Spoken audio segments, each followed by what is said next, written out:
ಮಿತ್ರರೇ ನಮಸ್ಕಾರ. ಇದು ಟಿ ವಿ ವಿಕ್ರಮ. ನಾನು ಡ್ಯಾನಿ ಪಿರೇರ, ಹಳ್ಳಿ ಮೈಸೂರು.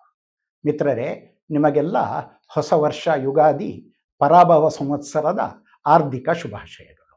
ಹೊಸ ವರ್ಷ ಅನ್ನೋದು ಕ್ಯಾಲೆಂಡರ್ ಬದಲಿಸೋದ್ರಿಂದ ಬರುವಂಥದ್ದಲ್ಲ. ಪ್ರಕೃತಿ ಒಪ್ಪಿ ಸಹಜವಾಗಿ ಬದಲಾಗ್ತಕ್ಕಂಥ ಹೊಸತನ ತರ್ತಕ್ಕಂಥ ಹಬ್ಬ.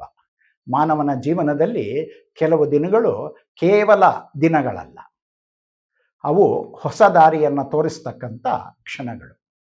ಪ್ರಕೃತಿಯೇ ಹೊಸ ಉಸಿರಾಡ್ತಕ್ಕಂಥ ಕ್ಷಣ, ಹೊಸ ಅಲೆಗಳು ಮೂಡುವ ಕ್ಷಣ.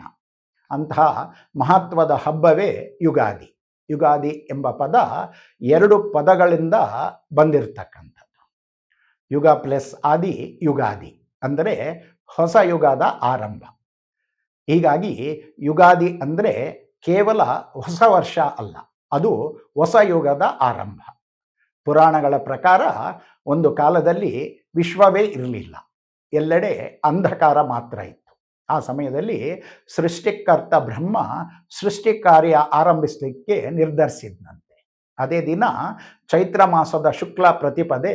ಆ ದಿನವೇ ಸೂರ್ಯ ಉದಯಿಸಿದನಂತೆ, ಚಂದ್ರ ತನ್ನ ಕಿರಣಗಳನ್ನು ಹರಿಸಿದ್ನಂತೆ, ನಕ್ಷತ್ರಗಳು ಆಕಾಶದಲ್ಲಿ ಮಿನುಗಲಾರಂಭಿಸಿದ್ವಂತೆ. ಆ ದಿನವೇ ಕಾಲಚಕ್ರ ಆರಂಭ ಆಯಿತು ಅನ್ನೋದು ಸನಾತನ ನಂಬಿಕೆ. ಒಮ್ಮೆ ನಾರದ ಮಹರ್ಷಿಗಳು ಬ್ರಹ್ಮ ದೇವನನ್ನ ಕೇಳಿದ್ರಂತೆ, ಪ್ರಭು, ಈ ವಿಶ್ವ ಯಾವಾಗ ಹುಟ್ಟಿತು?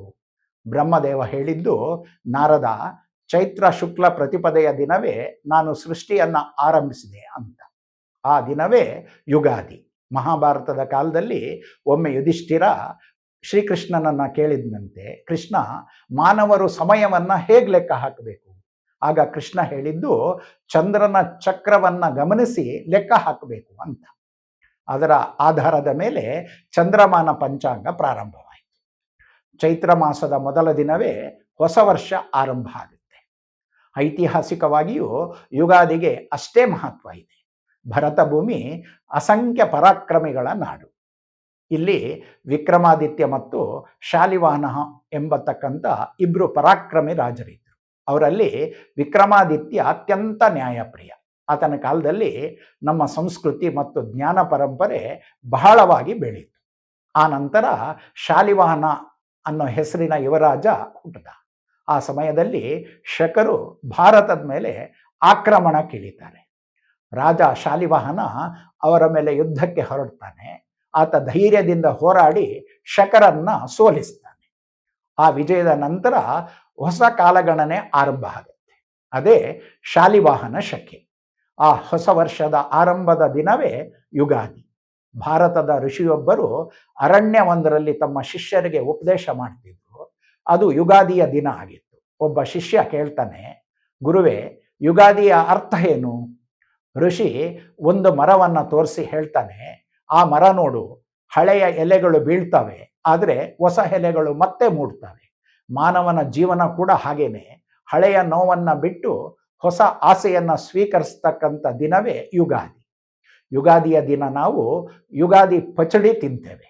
ಅದರಲ್ಲಿರ್ತಕ್ಕಂಥ 6 ರುಚಿಗಳು ಜೀವನದ 6 ಅನುಭವಗಳನ್ನು ಸೂಚಿಸ್ತವೆ. ಬೇವು ದುಃಖ ಆದರೆ ಬೆಲ್ಲ ಸಂತೋಷ, ಹುಳಿ ಆಶ್ಚರ್ಯವನ್ನು ಸೂಚಿಸಿದರೆ ಮೆಣಸು ಕೋಪವನ್ನು ಸೂಚಿಸುತ್ತೆ, ಉಪ್ಪು ಸಮತೋಲನವನ್ನು ಸೂಚಿಸಿದರೆ ಮಾವಿನ ಹಣ್ಣು ಹೊಸ ಆಸೆಗಳನ್ನು ತೋರಿಸುತ್ತೆ. ಈ 6 ರುಚಿಗಳು ನಮಗೆ ಕೊಡ್ತಕ್ಕಂಥ ಸಂದೇಶ ಏನು ಅಂತಂದರೆ, ಜೀವನ ಅಂತಂದರೆ ಸುಖ ದುಃಖ ಬರುತ್ತೆ, ಅವನ್ನೆಲ್ಲ ಸಮಭಾವದಿಂದ ಸ್ವೀಕರಿಸಬೇಕು ಅಂತ. ಯುಗಾದಿ ಆಚರಣೆಯಲ್ಲಿ ವೈಜ್ಞಾನಿಕ ಮಹತ್ವ ಕೂಡ ಇದೆ. ಯುಗಾದಿ ಸಾಮಾನ್ಯವಾಗಿ ವಸಂತ ಋತುವಿನಲ್ಲಿ ಬರುತ್ತೆ. ಆ ಸಮಯದಲ್ಲಿ ಮರಗಳು ಹೊಸ ಚಿಗುರು ಮೂಡ್ತವೆ, ಅವುಗಳಲ್ಲಿ ಹೂಗಳು ಹರಳ್ತವೆ, ಪ್ರಕೃತಿ ಹೊಸ ರೂಪ ಪಡೆಯುತ್ತೆ. ಇದು ಪ್ರಕೃತಿಯ ಹೊಸ ವರ್ಷ.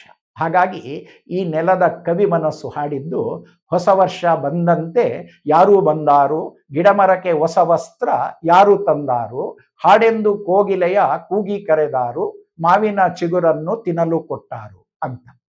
ಚಂದ್ರಮಾನ ಪಂಚಾಂಗಗಳಲ್ಲಿ ಚಂದ್ರನ ಚಕ್ರದ ಆಧಾರದಲ್ಲಿ ತಿಂಗಳುಗಳನ್ನು ಲೆಕ್ಕ ಹಾಕಲಾಗುತ್ತೆ.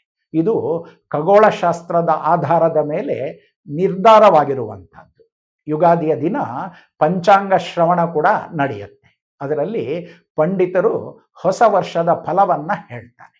ಅದರಲ್ಲಿ ಮಳೆ, ಬೆಳೆ, ಗ್ರಹಗತಿ, ರಾಜಕೀಯ ಪರಿಸ್ಥಿತಿ ಎಲ್ಲವನ್ನ ವಿಶ್ಲೇಷಿಸಲಾಗುತ್ತೆ. ಇದು ನಮ್ಮ ಪೂರ್ವಜರ ಜ್ಞಾನಕ್ಕೆ ಸಾಕ್ಷಿ ಕೂಡ ಹೌದು. ಇದಕ್ಕೊಂದು ದೃಷ್ಟಾಂತ ಕೂಡ ಇದೆ. ಒಂದು ಗ್ರಾಮದಲ್ಲಿ ಒಬ್ಬ ವಯೋವೃದ್ಧರಿದ್ರಂತೆ. ಅವರಿಗೆ ಜೀವನದಲ್ಲಿ ಮೇಲಿಂದ ಮೇಲೆ ಕಷ್ಟಗಳು ಬರ್ತಿದ್ವು. ಒಮ್ಮೆ ಯುಗಾದಿ ದಿನ ಅವರ ಮೊಮ್ಮಗ ಕೇಳಿದ್ನಂತೆ, ತಾತ ಯುಗಾದಿ ಅಂದರೆ ಏನು?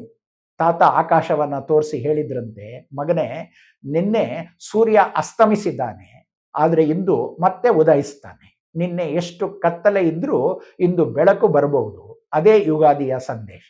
ಮಿತ್ರರೇ, ಯುಗಾದಿ ನಮಗೆ ಕೊಡುವ ಸಂದೇಶ ಹಳೆಯ ನೋವನ್ನು ಮರೆತು ಹೊಸ ಜೀವನ ಆರಂಭಿಸು, ಹೊಸ ಕನಸುಗಳನ್ನು ಕಾಣು, ಹೊಸ ಆಸೆಯನ್ನು ಬೆಳೆಸು ಅಂತ.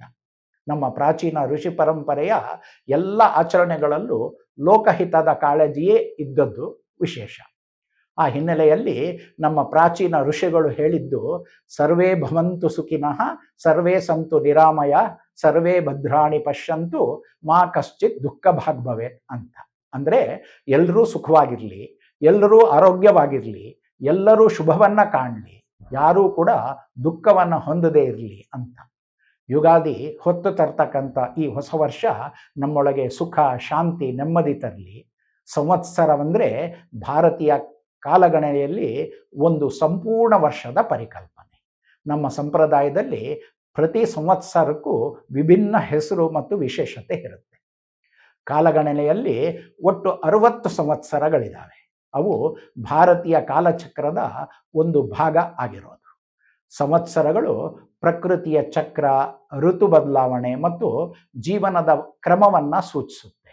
ಯುಗಾದಿಯಂದು ಹೊಸ ಸಂವತ್ಸರ ಆರಂಭವಾಗುತ್ತದೆ ಅಂತ ಭಾರತೀಯ ಸಂಸ್ಕೃತಿ ನಂಬಿದೆ. ಸಂವತ್ಸರ ಕಾಲದ ಮಹತ್ವವನ್ನು ತಿಳಿಸಿ ಜೀವನವನ್ನು ಹೊಸ ಉತ್ಸಾಹದಿಂದ ಆರಂಭಿಸಲಿಕ್ಕೆ ಪ್ರೇರೇಪಿಸುತ್ತೆ. ಮಿತ್ರರೇ, ಈ ಪರಾಭವ ಸಂವತ್ಸರ ನಿಮಗೆಲ್ಲರಿಗೂ ಶುಭ ತರಲಿ ಅಂತ ಹಾರೈಸ್ತಾ ಈ ಮೂಲಕ ಸಮಸ್ತ ಹಿಂದೂ ಬಂಧುಗಳಿಗೆ ಹೃತ್ಪೂರ್ವಕ ಯುಗಾದಿ ಹಬ್ಬದ ಶುಭಾಶಯಗಳನ್ನ ಕೋರ್ತಾ ನನ್ನ ಮಾತುಗಳನ್ನು ಮುಗಿಸ್ತಿದ್ದೇನೆ. ನಮಸ್ಕಾರ. ಒಂದೇ ಮಾತರಂ. ಟಿವಿ ವಿಕ್ರಮ, ದೇಶ ನಿಮ್ಮ ಕೈಯಲ್ಲಿ. ಈ ಕಾರ್ಯಕ್ರಮ ನಿಮಗೆ ಇಷ್ಟ ಆಗಿದ್ದಲ್ಲಿ ಲೈಕ್, ಶೇರ್ ಹಾಗೂ ಕಮೆಂಟ್ ಮಾಡಿ. ಟಿವಿ ವಿಕ್ರಮದ ಕಾರ್ಯಕ್ರಮಗಳನ್ನು ನಿರಂತರವಾಗಿ ವೀಕ್ಷಿಸಲು ಸಬ್ಸ್ಕ್ರೈಬ್ ಮಾಡಿ, ಬೆಲ್ ಐಕನ್ ಒತ್ತಿ.